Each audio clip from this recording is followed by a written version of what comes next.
Steve, how did you feel about the reception that you got out there today? Is it what you expected? Oh, kind of, yeah. A little bit of, I heard a few things as I went out to bat, but it didn't really sort of get to me. I'm kind of just trying to keep my head down and move straight ahead and just do my job. And fortunately today I was able to score a few runs for the team and more importantly spend some time in the middle before our first game of the World Cup. Did you feel that you were in the same kind of touch or better or worse than maybe 12 months ago? I was actually a little bit disappointed with my one-day form, probably the last sort of 18 months, take out the last 12. So it was nice to spend a bit of time out in the middle today, and the practice games that we've had so far I felt really good. So everything's going well, and I'm looking forward to the first game coming now. And just in zoning it out, I mean, it's not often that a player gets a century and there's boos as well as cheers. How does that make you feel, and what do you do about that, knowing that there will probably be more? Yeah, no, look, it doesn't bother me. It's just doing my job, and I know that I've got the support of my teammates up on the balcony, and for me that's the most important thing. And if I can make them proud out in the middle and make Australians proud as much as I can, then that's my job. Sam? Steve, that's 4 big knocks in a row. Have you batted this well ever in 50 over in your career? I'm not sure. I'm not reading too much into it. They're just practice games at the moment.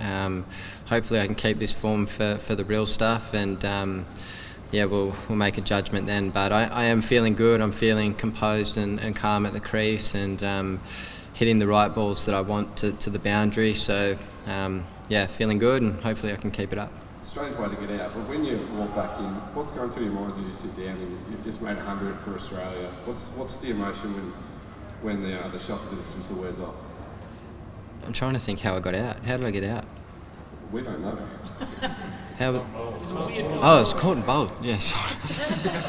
I've forgotten about it already. I'm not sure. It was just a leading edge. I can't really say much else. But after that, when that wears off and you reflect on making 100 for Australia, what's going through your mind when you process that innings? I'm obviously pleased with it. Anytime you make 100 for Australia, it's a real honour and great to do. So, like I said, I'm not reading too much into it. It is a practice match, and great to do that. But I want to keep it for the real stuff. And just a double barrel one, JL said frequently that his skill faults are career best. How did you get to that point, and where's the elbow at right now? Hard work. Had a bit of time on my hands to do some fitness and do the right things. So, I said at the start of the 12 months that I wanted to come back in best shape that I've been in, and I was able to do that. So I'm pleased with that. And what was the second question, sorry? The elbow. The elbow. It's coming along pretty well. I haven't had to really test it yet, throwing wise. I'd say I'm probably at about 80% throwing wise, but hopefully can sort of progress a little bit further in this next week before the first game. Jump in with one more. You bowled 2 overs against the West Indies the other day. Do you think you'll bowl during the World Cup? I'll be ready to if I'm called upon. We'll see how we go. The ball's actually coming out pretty well, so if needed, then I'm available to bowl. Steve, kind of given the crowd and the build up to this game, were you not more nervous going into this innings than in previous practice games? Not really. I don't get that nervous when I'm waiting to bat. I'm more just excited most of the time, to be honest with you. So I felt really good from the start, and I've been hitting the ball nicely. So it's kind of like you just want to get out there and play. So pleased with the way today went.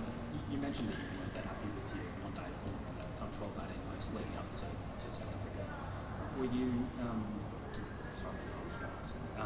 In the time that you've kind of been away, what have you kind of done to address that? What the other stuff do you get?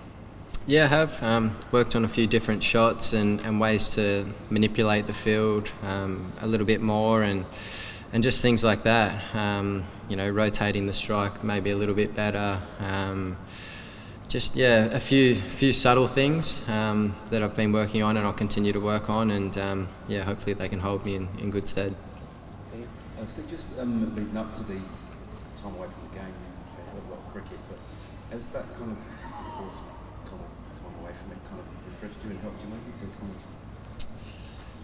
rejuvenate yourself? I hope so. I guess not too many players have a year out of the game when they're, I guess, at the top of their game midway through their career. So I guess having performed at a reasonably high level for 4 or 5 years, to have that year away, it's given me a chance to freshen up a bit and come back hungrier than ever and work on a few different things, get a bit fitter. I feel in a good place, and hopefully I can have a big impact for Australia in this World Cup. Steve, we all heard the crowd today. I just wonder what your experience has been away from cricket since your arrival in England, whether you've got any abuse on the street.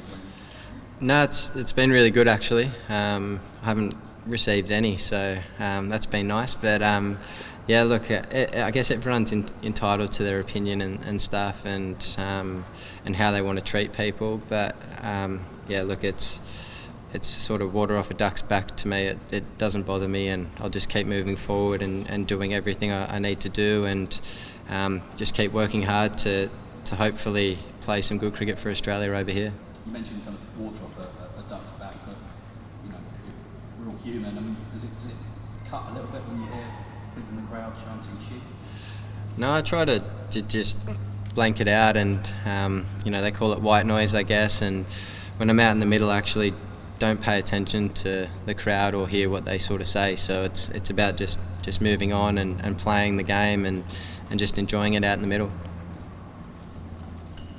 If you weren't paying attention, you may have also missed there was quite a few rounds of applause for you as well. It wasn't wall to wall booing.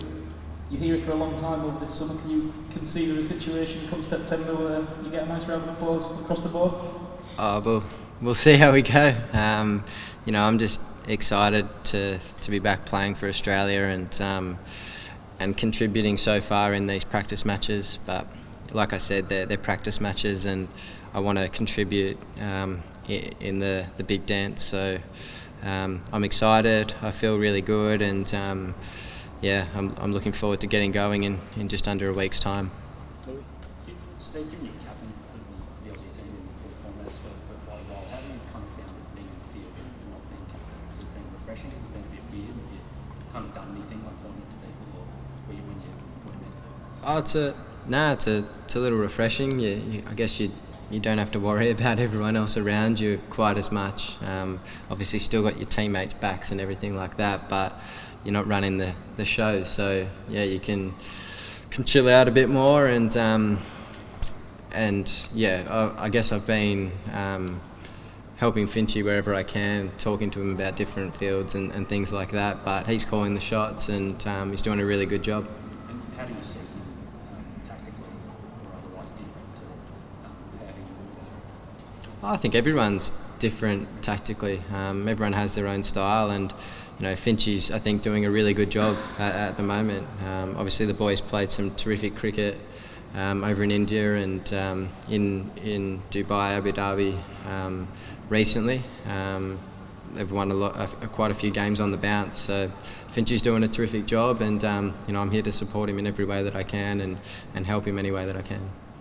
Although it was, as you said, just a practice match, the team must have got a hell of a lot out of kind of meeting and informing the team. Yeah, well, we spoke at the start of the day about England being the number one side in the world. Their one-day cricket's been phenomenal the past couple of years. They're playing some terrific cricket. So, it's good to win today. You want to try and keep that winning feeling going. It's kind of a habit. So, whilst it is a practice match, it is good to get over the line against the number one side in the world. Steve, you've been back in the CA camp for about 3 weeks now. What are the changes you've seen from the last time you were It's probably a bit early to say yet, but I've really enjoyed the way that everyone sort of got round myself and Dave. It's kind of just like fitting back in, like we never left in a way. So the guys have been magnificent. JL's been magnificent as well. I've really enjoyed working with all the coaching staff that are there at the moment. It's got a good feel and a good vibe to it, and we're excited about what's coming up. When you said before your hard work got your skin falls down career lows, what does that mean? Running in parks in Sydney, what were you doing fitness-wise? Yeah, lots of running. How far? Mixing it up, different sorts of sessions, intervals and long distance and sprinting, and mainly running though. I do a lot of running, so enjoy that. But happy to be in good condition, and hopefully I can have a good World Cup. Do you feel like you're a better person for what you've been through, that it's been a life experience that you kind of learned from, and were there times there where you didn't actually think you'd get to this spot? I guess having a year to sort of reflect and do some different things that I'd never done before. Working in the mental health space, doing stuff with Gus Warland, that was incredibly eye-opening and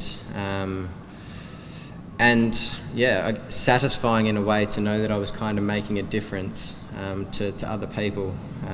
So I took a lot out of that. I do feel that I've certainly grown as a person over the last year, that's for sure.